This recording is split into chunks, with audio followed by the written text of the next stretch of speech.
जेलवा के भीतर को भी रहता रा बहरी। अरे काहे से करत बारा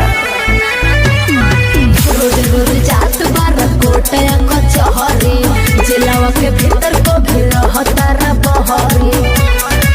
त काहे करत रा कतल तू दिन दोपहर हो।